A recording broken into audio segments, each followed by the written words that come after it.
wonde civique assistance humanitaire d'urgence kala ko wontido. Assalamu alaikum. Mahauti. Ay telpe. Mahauti bui. Ay konta yoto. To anko. Na? Sigito.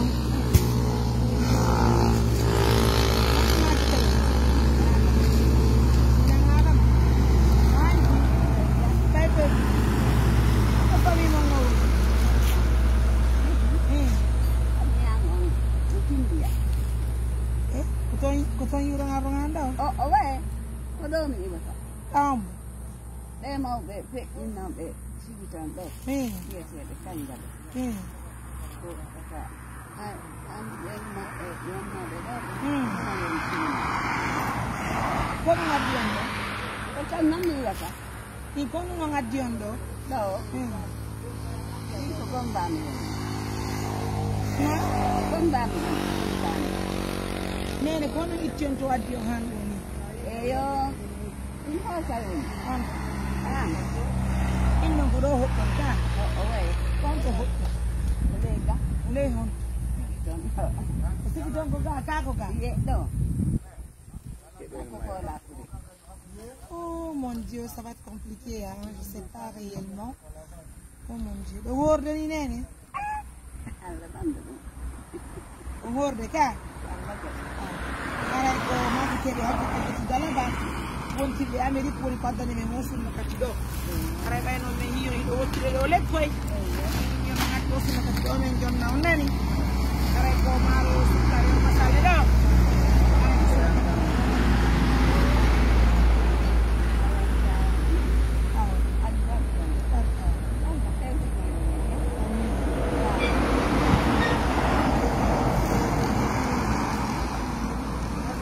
jonno kono ɗum ɗo yarata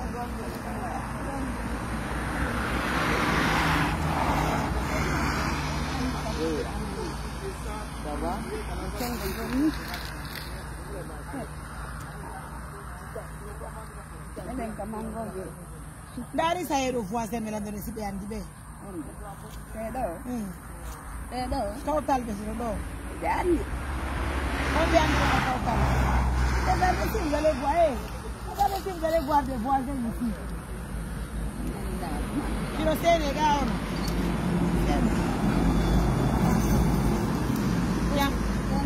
jam tu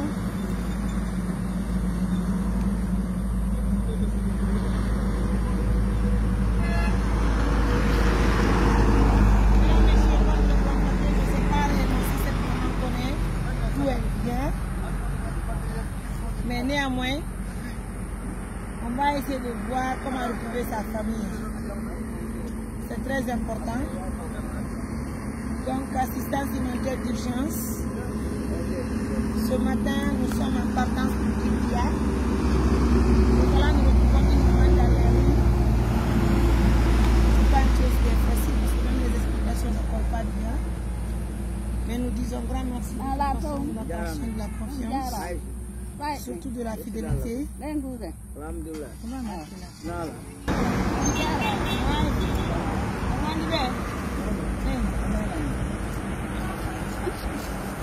Nah? Bulan.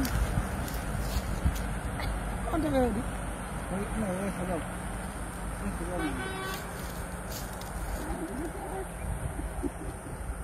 Kalau nak ngerti bero?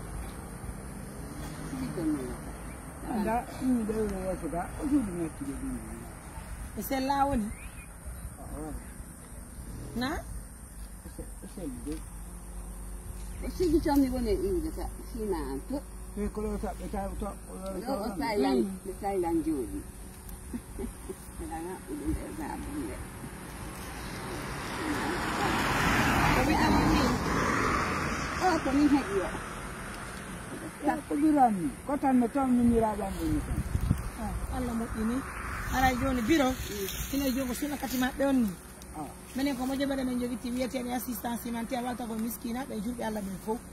Ara ko partenaire be ame wonu be Amerique ma kete be takajatu dalaba. Woni ko addani men wosunna kati do. Min yewti kala to jimbo. Ay non men hibo biro be wottude be le telo. Ara joni ko suna katima donni. Nani biro.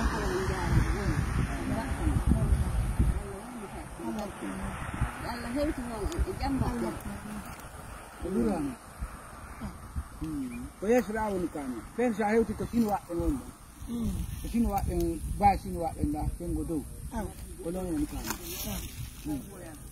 bino la dawno golle yeeso ga ay sina wona ni min ko ni mbonno rewde mi wota ay wiyatano ɓe ko ɓirani ko yeesoɗa woni kane awa joni ko sona kati maɓɓe on ni awa haray biro en sona kati moɗon on ni nani ara on jarama weltike albarka nane fike on aw nani aw on jarama ko mi yahi allahu on newnimi mayayi mm min kadi si on ari tawi ka fewdo ɓa kono ɓaya ko fende sino waya alami sin waya ɓa hay sin waya on legane ko terataro me woni ni ɓano ni hakkude amen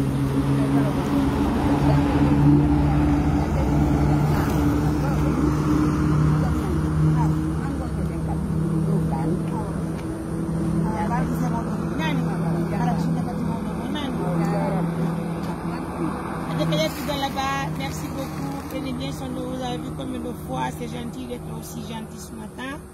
Une maman qui était vraiment de passage, qui était sous l'ombre, fatiguée, qui ramassait les fagots de bois. Vous savez, c'est le mois de Ramadan. Enfin, nous retrouvons cette maman ici. Heureusement qu'elle a des enfants, hein, donc c'est comme très bien.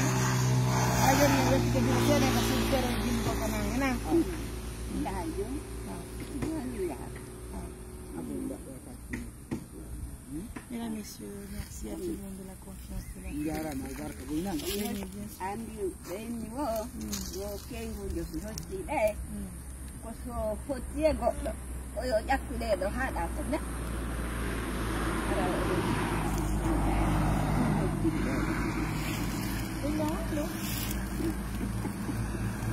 andi ɓeɗo e baɓenga feƴƴinino neeɓi ɓenga min feƴƴinino neeɓi kono ronnu wayoyɓe eyesoɗa ɗo donc ronnoɓe weeɗo ɓen kono ini tout non ɓeno sel est ce que ɓe nana ɓe nawna hay fus wala ɗo hay fus